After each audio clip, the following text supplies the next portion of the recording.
মোৰ আজি ৰেচিপি কি হ'ব আপোনালোকে নিশ্চয় ধৰিব পাৰিছে। মাই বাৰীৰ পিছপিনৰ পৰা কঁঠালৰ মুচি এটা কাটি লৈছে। সেইখিনি সৰু সৰু টুকুৰা কৰি লৈছিলোঁ, ভিডিঅ'টো নোহোৱা হৈ থাকিলে। তাৰপিছত পানী, নিমখ আৰু হালধি অকণমান দি কুকাৰত দি দিছোঁ। তাৰপিছত এটা চিটি আহিবৰ কাৰণে গেছ ষ্টভ অন কৰি হাই ফ্লেমত ৰাখি দিছোঁ। এটা চিটি অহাৰ পিছত মই পানীখিনিৰ পৰা কঁঠালৰ মুচিখিনি এক্সট্ৰা কৰি উলিয়াই লৈছোঁ আৰু পানীখিনি এক্সট্ৰা কৰি ৰাখি দিছোঁ। এইখিনি আমি পিছত ব্যৱহাৰ কৰিম। তাৰপিছতে দুটা বিলাহী, এটা ডাঙৰ পিঁয়াজ সৰু সৰু টুকুৰা কৰি মই কাটি লৈছোঁ, মেচিনতে দি দিছোঁ। এতিয়া কুকাৰটো পুনৰ গেছৰ ওপৰত উঠাই লৈছোঁ। হাই ফ্লেমত সৰহকৈ তেল দি তেলখিনি গৰম হোৱাৰ পিছত কঁঠালৰ মুচিখিনি তাত দি দিছোঁ। এইখিনি প্ৰথমতে অকণমান সময় ভাজি ল'ম আৰু 2-4 মিনিটমান সময় হাই ফ্লেমতে ভাজি লোৱাৰ পিছত যেতিয়া এইখিনি ৰঙচুৱা পৰিব, তেলৰ পৰা এইখিনি উলিয়াই ল'ম।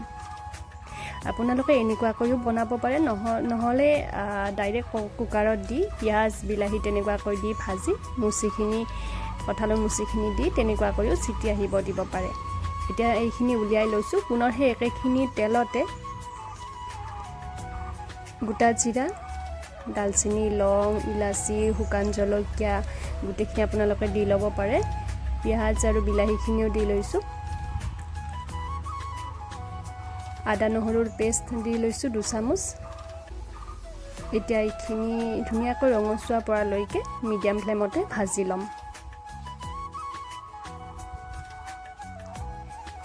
পিঁয়াজখিনি কোমল হৈ যোৱাৰ পিছত, বিলাহীখিনি ধুনীয়াকৈ কোমল হৈ যোৱাৰ পিছত ইয়াতে মছলাৰ গুড়ি আপোনালোকে নিজৰ মন পচন্দৰ দি দিব। মই জিৰা আৰু ধনিয়াৰ গুড়ি অকণমান দিছোঁ। প্ৰথমতে মই দালচিনি, ইলাচি এইখিনি দিব তেলত পাহৰি গৈছিলোঁ, আপোনালোকে আগতে দি ল'ব। এতিয়া দি দিছোঁ আৰু লগতে পানীখিনি যে এক্সট্ৰা কৰি ৰাখিছিলোঁ সেই পানীখিনি দি লৈছোঁ। এতিয়া ইয়াতে কঁঠালৰ মুচিখিনি, ভাজি লোৱা মুচিখিনি দি লৈছোঁ গোটেইখিনি। এবাৰ গোটেইখিনি ধুনীয়াকৈ লৰাই লৈছোঁ।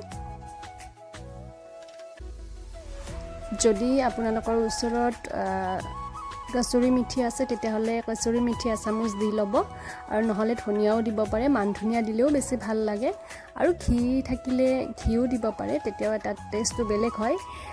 ঢাকনিখন বন্ধ কৰি মই 3টা চিটি আহিবৰ কাৰণে ৰাখি দিছোঁ। পানীটো আপোনালোকে নিজৰ হিচাপত দি ল'ব। যদি অকণমান জোল টাইপৰ বিচাৰে পানী অকণমান বেছি দিব। মই পিছে থুপথুপীয়া কৰাটো বিচাৰিছিলোঁ, সেই গতিকে যিখিনি পানী বইল হ'বৰ কাৰণে ৰাখি দিছিলোঁ সেইখিনি পানীয়ে দি দিছোঁ। এইটো ৰেচিপি আমাৰ ঘৰৰ প্ৰত্যেকৰে ফেভৰেট হয়, আৰু সেই গতিকে ময়ো এই বছৰৰ প্ৰথমবাৰ কঁঠালৰ মুচি বনালোঁ আৰু আপোনালোকৰ ওচৰলৈ লৈ আহিলোঁ। আশা কৰোঁ আপোনালোকে ভিডিঅ'টো চাই ভাল পালে। যদি ভাল পালে লাইক, কমেণ্ট, শ্বেয়াৰ কৰিব নাপাহৰিব। পুনৰ লগ পাম আন এটি নতুন ভিডিঅ'ৰ সৈতে। আজিলৈ আহিছোঁ। Bye bye.